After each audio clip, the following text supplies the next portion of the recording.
Sisi, lagi apa kamu? Habis dari pasar Pak RT, tapi tangan saya pegal banget rasanya. Untung aja ada mas-mas yang baik hati ini. Dia mau bawain belanjaan saya. Iya nih Pak, saya kasihan banget lihat Sisi kesusahan kayak gitu. Walah, bagus deh kalau kamu bantu dia. Soalnya tadi mau saya yang bantu, tapi udah kamu duluan. Sekalian saya mau bantu benerin kompor Sisi. Aduh, maaf ya Pak RT, jadi keduluan sama mas ganteng ini. Tadi pagi Sisi lagi-lagi manggil Pak Dimas, suruh angkat galon. Iya bener banget Bu, saya kesel sama suami saya itu. Dia terlalu baik sama Sisi. Bilangnya kasihan dia nggak ada yang bantu, padahal galonnya cuma segitu. Saya aja kuat kok angkat galon segitu. Masa dia yang masih muda kayak gitu sih? Dia tahu suaminya Bu Jihan itu gampang disuruh-suruh. Pak Dimas kan orangnya emang gak tegaan sama siapapun, makanya dia kayak gitu. Saya sudah nggak tahu lagi Bu mau ngomong apa sama suami saya. Mau dilarang pun juga gak bisa. Saya udah tanya kenapa dia kayak gitu ke Sisi. Jawabannya cuma karena kasihan. Saya cuma takut kalau suami saya jadi kepincut sama dia. Iya amit-amit Bu, jangan sampai deh. Jangan suka ngomong sembarangan, takutnya beneran. Kita nggak boleh biarin kalau itu terjadi. Ngomong-ngomong, ini rujaknya enak banget ya. Sambalnya pas. Wah, saya bisa-bisa ketagihan ini. Bu Siska emang paling doyan kalau rujakan gini. Tapi iya sih emang rujaknya enak. Bu Titin pinter banget bikinnya. Makasih buat pujiannya, silakan dimakan yang banyak ya. Saya mau ke toilet dulu, saya mau buang air. Sebentar aja. Bu Titin itu kebiasaan banget ya, kalau makan rujakan suka langsung ke toilet. Itu perutnya udah bermasalah deh kayaknya. Tapi tetap aja suka rujakan. Udahlah Bu, biarin aja. Ih, saya itu kesel banget tau Ibu. Kesel kenapa Mbak? Datang-datang kok udah kesel gitu aja. Ada apa? Sini duduk dulu, kita ngobrol sambil rujakan. Tadi kan saya lagi beli galon ya. Saya aja bisa ngangkat galonnya sendiri. Terus gak lama ada Sisi datang. Awalnya dia bilang loh bawa galon sendiri. Tapi pas Pak Makmur datang dia pura-pura lemah gitu. Terus itu apa yang terjadi Mbak? Terus nih ya, Pak Makmur bantuin dia, sedangkan saya nggak dibantuin. Ya sih, saya bisa angkat galon 1, tapi kan saya belinya 2. Ya dibantuin cuma Sisi doang. Terus saya dibilang kayak cowok sama Sisi. Ih, sumpah kesel banget deh. Sisi itu udah benar-benar gak bisa dibiarin ya. Kalau kelakuannya kayak gitu, berarti dia itu cuma ngegodain suami orang doang. Aneh bener banget Bu, saya juga mikir kayak gitu. Saya itu udah hafal sama kelakuan dia. Pokoknya kesel deh. Kayaknya saya yang harus turun tangan deh. Bukan cuma nasehatin suami saya aja, tapi saya harus nasehatin dia juga, biar dia gak seenaknya. Saya duluan ya ibu-ibu. Saya juga duluan ya Bu Siska. Saya mau ngademin pikiran dulu, biar gak kesel terus. Kenapa jadi pergi sih? Terus ini rujaknya gimana? Bu Jihan kemana? Aku nggak ada Bu. Iya, ada urusan tadi makanya pergi duluan. Sayang banget, udah pulang duluan. Ini rujaknya masih banyak. Tenang Bu Titin, saya siap buat ngabisin semuanya. Ini nggak ada yang mau bantu apa? Jijik banget sampahnya. Tangan aku nanti kotor. Tapi siapa yang mau bantu? Aku cari mangsa dulu nih. Kebetulan ada Pak Dimas datang. Aduh Pak Dimas, boleh minta tolong nggak? Sampah ini berat banget, saya nggak kuat angkatnya. Tangan saya juga lagi sakit, tolong ya Pak. Kenapa Sisi? Tolong Pak Dimas, tangan saya sakit. Tapi saya harus buang sampah ini ke sana, saya nggak kuat Pak. Oh ya udah, sini saya bantu. Sampahnya yang ini aja kan? Iya Pak, tolong ya Pak, saya nggak kuat. Tangannya pegel abis beresin yang tadi, jadi angkat sampah aja nggak kuat. Iya, saya bantu Sisi. Sudah kan nggak ada lagi? Iya, nggak ada kok. Makasih banyak ya Pak Dimas. Saya nggak tahu kalau nggak ada Pak Dimas, saya jadinya gimana. Saya beneran nggak tahu nih. Untung aja Pak Dimas datang. Pak Dimas ini beneran pahlawan saya deh. Kamu bisa aja. Ya udah saya duluan ya. Tunggu dulu dong Pak Dimas. Sebenarnya saya butuh bantuan lagi. Saya tuh butuh Pak Dimas buat bantu benerin kipas angin saya. Soalnya saya nggak tahu anginnya tuh jadi kecil. Sedangkan setiap malam saya harus pakai kipas angin Pak. Kalau Pak Dimas gak keberatan, bisa bantu saya nggak? Emangnya nggak bisa dibawa ke tukang servis? Nggak bisa Pak. Saya juga nggak tahu tukang servisnya ada di mana. Makanya saya minta tolong sama Pak Dimas. Cuma Pak Dimas yang bisa bantu saya. Ya udah saya bantu. Yes, kena jebakan juga. Acting aku emang pinter. Saya nggak bisa lama-lama ya. Nanti saya dicariin istri saya. Ayo kalau mau saya bantu. Iya Pak, ayo. Wah, bener-bener tuh si Sisi. Dia semakin menggotal ke Pak Dimas. Bu Jihan harus tahu kelakuan suaminya. Bener gak ya yang dibilang sama Bu Siska? Aku bener-bener gak bisa tenang. Aku jadi kepikiran terus sama omongan dia. Baru pulang? Dari mana lagi? Tadi bantuin Sisi, tangannya sakit, dia nggak bisa buang sampah yang banyak. Terus kipas anginnya mogok katanya. Kamu kenapa perhatian banget sama dia? Emangnya nggak ada yang mau bantu selain kamu? Gak ada orang lain? Ya mana aku tahu Bu, pas aku lewat rumahnya dia panggil, terus aku bantu. Udah itu aja, kamu jangan berpikiran yang negatif dulu lah. Aku itu cuma bantu dia, nggak lebih. Kasihan dia Bu, selama ini kan dia hidup sebatang kara, nggak punya orang tua, suami juga nggak punya kan. Aku juga udah nggak punya orang tua, emangnya cuma dia doang? Jangan gitulah Bu, kamu kan punya aku, ada anak-anak juga. Nggak usah dibandingin lah, daripada kamu marah-marah terus, mending kamu bikinin aku kopi. Aku lagi marah loh Mas sama kamu, bisa-bisanya kamu nyuruh aku bikin kopi. Biar kita ngobrolnya enak, masa nggak ada kopi sih?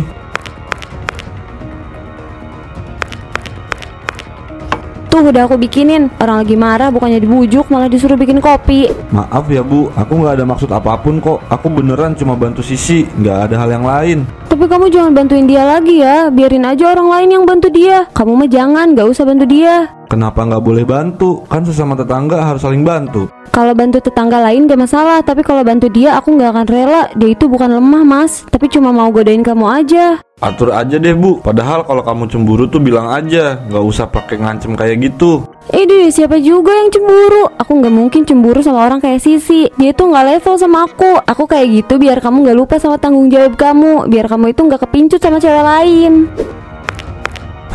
Kamu itu lucu banget sih Bu, kalau cemburu tuh bilang, jangan marah-marah. Saya lihat sendiri dia sengaja jatuhin beras pas Pak Harun lewat biar Pak Harun itu mau bantuin dia. Dan asal Bu Titin tahu ya, ini tuh bukan cuma Pak Harun doang. Kemarin saya lihat dia juga ngelakuin hal yang sama Pak Dimas. Aduh, saya nggak habis pikir deh sama dia. Keterlaluan, dia ternyata sengaja ngelakuin itu biar orang-orang simpati sama dia, biar suami orang-orang nolongin dia terus. Nah, bener Bu, padahal dia cuma pura-pura. Kelihatan kalau cuma pura-pura doang. Selamat siang ibu-ibu. Waduh, lagi ngomongin apa nih? Kok kelihatannya kayak lagi pada kesel gitu? Ini soal Sisi Pak RT, dia itu udah bikin kita semua jadi kesal sama kelakuannya. Emang kenapa sama kelakuannya? Gini loh Pak RT, kita itu lagi kesal sama Sisi karena dia suka pura-pura lemah di depan suami orang. Padahal lihat dia cuma mau menggatal aja Pak. Nah bener Pak RT, udah banyak korbannya. Pak Harun, Pak Dimas, Pak Joko, aduh pokoknya banyak banget deh. Tapi setahu saya, Sisi itu emang aslinya kayak gitu. Dia itu emang orangnya cukup lemah. Bukan Pak, itu tuh cuma tipuan. Kayaknya Pak RT udah kena hipnotisnya si Sisi deh. Makanya sekarang jadi belain dia, gak bisa buka mata lebar-lebar. Waduh, saya nggak ada maksud buat belain siapapun Bu. Saya cuma ngeliat dari apa yang saya lihat. Udah itu aja. Saya nggak bela dia kok. Tapi kenyataannya gitu Pak RT malah belain dia. Jangan emosi Bu, tahan-tahan, nanti darah tinggi. Saya minta maaf kalau Bu Siska mikirnya saya belain Sisi. Kalau dari kacamata Bu Siska, Sisi seperti itu ya hak Bu Siska. Tapi saya izin mengingatkan Bu, jangan sampai nanti ada keributan ya. Nanti saya bantu tegur Sisi. Nah gitu dong, Pak RT itu harus memihak orang yang benar. Sisi itu salah, dia udah bikin suami-suami di komplek ini jadi kepicu sama dia. Dia itu penggoda Pak. Iya Bu, iya. Udah jangan marah-marah lagi ya. Ya udah saya duluan ya, mau keliling lagi Bu. Bu Siska jangan emosi terus ya. Yang rugi nanti kamu loh Bu. Jangan terlalu emosi ya Bu, seenggaknya Pak RT udah ada di pihak kita. Mas, saya takut listrik. Lelaki mana yang tahan? Untung aja aku pintar dalam mengambil hati seseorang. Aku nggak perlu repot-repot ini itu. Cukup bersikap lemah aja di mata mereka. Langsung deh mereka luluh. Kira-kira targetnya siapa lagi ya? Pak RT. Kayaknya bagus juga tuh kalau aku minta tolong Pak RT. Siapa tahu aja kan dia mau bantu aku kan? Halo Pak RT, Pak RT sibuk nggak? Saya nggak sibuk kok Sisi. Ini saya lagi duduk aja sendirian. Kenapa sih? Iya lagi sendiri ya. Gini Pak RT, kompor punya saya itu kayaknya rusak deh. Soalnya nggak bisa nyala. Kalau boleh Pak RT mau nggak bantuin saya benerin kompor? Ya udah, besok saya bantu. Makasih banyak ya Pak RT. Pak RT itu memang panutan banget deh. Selalu mengayomi dan juga rendah hati. Untung aja Pak RT bisa aku goda. Ya meskipun duda tapi nggak masalah. Yang penting aku bisa menghemat pengeluaran buat benerin kompor. Apa ini? Kenapa muka aku jadi kayak gini? Enggak, ini nggak mungkin. Masa muka aku udah tua sih? Kemarin masih mulus dan kencang kok. Muka aku baik-baik aja kok. Tapi tadi kenapa muka aku jadi kayak tua banget ya? Berkeriput. Aku nggak mau kalau muka aku jadi kayak gitu. Aku nggak mau. Ada Sisi. Kenapa sih? Kok kelihatannya kayak lagi capek? Kamu kenapa? Ini mas, tangan saya pegel banget terus jadi sakit kayak gitu. Kayaknya karena kebanyakan bawa belanjaan deh. Boleh tolong dibawain nggak? Tangan saya bener-bener sakit banget loh. Oh boleh. Sini tas belanjanya biar saya bawain. Sisi, lagi apa kamu? Abis dari pasar Pak RT, tapi tangan saya pegel banget rasanya. Untung aja ada mas-mas yang baik hati ini. Dia mau bawain belanjaan saya. Iya nih Pak, saya kasihan banget lihat Sisi kesusahan kayak gitu. Walah, bagus deh kalau kamu bantu dia. Soalnya tadi mau saya yang bantu, tapi udah kamu duluan. Sekalian saya mau bantu benerin kompor Sisi. Aduh, maaf ya Pak RT, jadi keduluan sama mas ganteng ini. Iya nggak apa-apa Sisi, saya senang banyak bantu kamu. Di komplek ini kita memang bagus saling bantu. Semoga istri kamu nggak lihat ya. Kenapa mas? Kok dibalikin lagi? Ih Pak, saya baru aja bikin masalah sama istri saya. Jadi saya mau pulang duluan aja. Mari. Aduh, Pak RT, tangan saya sakit banget. Boleh minta tolong dibawain nggak Pak? Ya udah sini. Ya udah kita langsung ke ruang kamu aja ya. Soalnya saya masih ada kerjaan lain. Iya Pak RT, nggak apa-apa kok. Oh iya sih, saya mau tanya. Iya Pak RT, mau tanya apa? Saya pasti jawab kok Pak. Banyak ibu-ibu yang gak suka sama kamu. Mereka bilang kalau kamu itu sering bohong. Kamu katanya pura-pura lemah biar bisa genit sama suami orang. Iya, saya tahu Pak. Sebenarnya saya itu pengen banget bener-bener jadi perempuan yang kuat biar saya nggak nyusahin banyak orang. Tapi apalah daya, saya memang lemah Pak. Kamu yang sabar ya. Mungkin ibu-ibu gak tahu. Nanti coba kamu kasih pengertian ke ibu-ibu ya, biar gak ada yang salah paham lagi. Iya Pak. Tuh kamu lihat sendiri kan Bu, Sisi itu selain pintar gangguin suami orang, dia juga pintar bohong. Orang dia cuma pura-pura, Pak RT juga gak bisa tegas sama dia. Kayaknya Pak RT udah ke distrik deh sama Sisi, udah tergoda. Makanya apapun yang diomongin sama Sisi itu pasti didengar dan diturutin. Bayangin aja Pak RT yang biasanya adil sekarang malah belain perempuan yang sok lemah itu. Kita harus kasih tahu ke ibu-ibu yang lain. Gak bisa nih kita diam aja kayak gini tanpa ada pergerakan. Saya setuju Bu, Pak RT juga nggak bisa kita andalkan. Saya kesel banget, sumpah deh Bu. Saya tuh udah beberapa kali bilang ke suami saya buat jangan bantuin Sisi itu, tapi dia sama sekali nggak mau. Bilangnya kasihan lah, inilah, itulah. Padahal saya kan tahu kalau itu cuma nakal-nakalan dia aja. Kesel banget sih saya. Bukan cuma kamu aja Bu, Pak RT juga kayaknya udah percaya banget sama si Sisi itu. Tadi aja saya lihat sama Bu Mirna. Kita juga nggak bisa berbuat apapun Bu. Kita udah coba nasihatin dia, tapi buktinya apa? Mau pakai cara yang lembut atau kasar pun, dia nggak akan dengerin kita. Itu artinya kita cuma bisa tunggu azab. Azab apa Bu? Iya azab. Orang kayak Sisi itu emang pantas buat dapet azab. Dia udah banyak buat resah ibu-ibu di komplek ini. Kalau dengan cara menasihati gak ada hasil, kita tinggal nunggu azab aja. Ya semoga aja dia bisa dapat azab yang pantas. Emosi saya kalau lihat suami saya digodain sama dia gitu, sampai saya harus berantem sama suami saya. Kenapa sih tuh orang? Kayaknya mau datang ke sini deh. Males banget deh, bodo amat. Gak bakalan aku sapa atau aku lihat. Aduh, pinggang aku keseleo. Pak Dimas, tolongin dong Pak. Pinggang saya sakit banget. Dih, ngapain kamu panggil suami saya? Jangan pura-pura jatuh kayak gitu ya. Kamu pikir saya nggak tahu kalau kamu itu pura-pura jatuh? Udah gak mempan kamu bohongin saya. Udah sana kamu pergi. Tolongin saya. Bu Jihan, kenapa kamu tega sih ngomong kayak gitu? Saya beneran sakit loh Bu. Cih, gak usah bohong kamu. Saya tahu kok kalau kamu itu bohong. Jangan pura-pura. Nanti kalau beneran kamu baru tahu rasa. Sisi, kamu kenapa kok duduk di situ? Jangan dibantu mas. Kalau kamu mau bantu dia itu sama aja kamu ngehianatin aku. Aku nggak suka ya kalau kamu bantu dia. Kamu itu ngomong apa sih Bu? Sisi itu lagi kesakitan. Masa nggak aku tolong sih? Aduh, tolong Pak Dimas, tolongin saya. Pinggang saya sakit rasanya. Aku udah bilang jangan bantuin dia, tapi kamu gak dengerin omongan aku. Suka kamu sama dia mas? Ngomong apa sih kamu Bu? Aku cuma nolongin aja, nggak ada maksud buat suka. Aduh Sisi, maaf saya nggak bisa bantu kamu. Kayaknya badan kamu nempel aja di tanah. Susah saya buat bantu kamu. Ini pasti kena azab tuh. Kamu udah godain suami saya, bahkan suami ibu-ibu yang ada di komplek ini. Kamu pura-pura lemah, padahal kamu itu cuma godain mereka aja kan?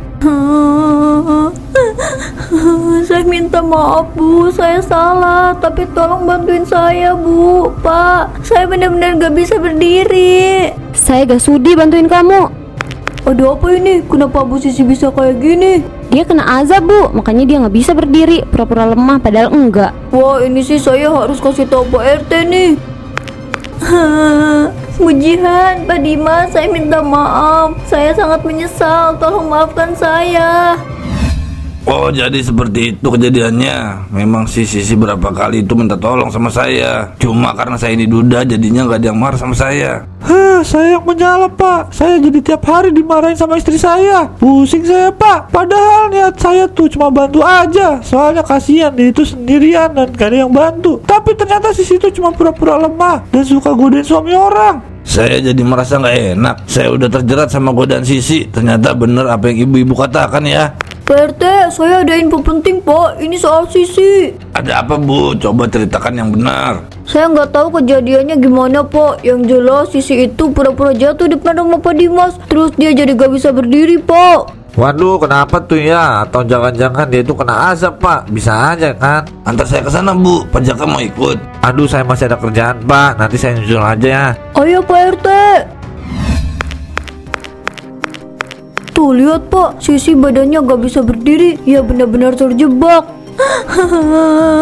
Pak RT tolongin saya Pak. Saya sama sekali gak bisa berdiri. Saya udah bantu tapi tetap nggak bisa Pak. Saya udah menghubungi petugas keamanan. Kita tinggal tunggu saja.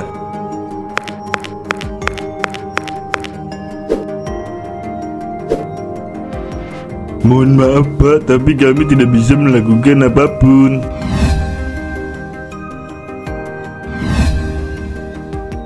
Dia akhirnya benar-benar lengket sama peran pura-puranya. Apa yang harus kita lakukan Pak RT?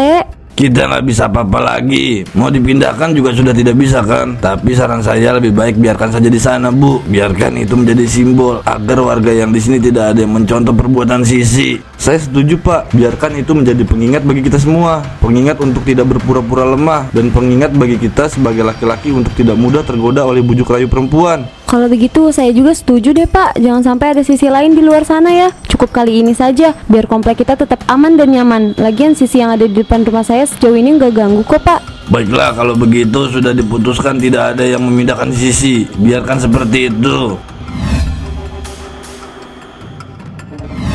Ternyata Sisi bisa secepatnya dia kena azab. Saya sebenarnya kesal sama dia, tapi di sisi lain juga saya kasihan. Dia yang hidupnya sebatang kara, tapi karena kelakuan dia sendiri jadi kayak gini. Bener Bu, kalau saja dia bisa bersikap lebih baik, gak pura-pura kayak kemarin, mungkin kita sebagai tetangganya akan menganggap dia saudara sendiri. Bener banget Bu, saya juga pasti bakal anggap dia kayak adik saya sendiri. Tapi karena dia godain suami saya, jadi saya kurang suka sama dia. Dia memilih berpura-pura demi perhatian. Sekarang dia jadi pengingat bahwa yang palsu tak bisa selamanya berdiri. Saya setuju Bu.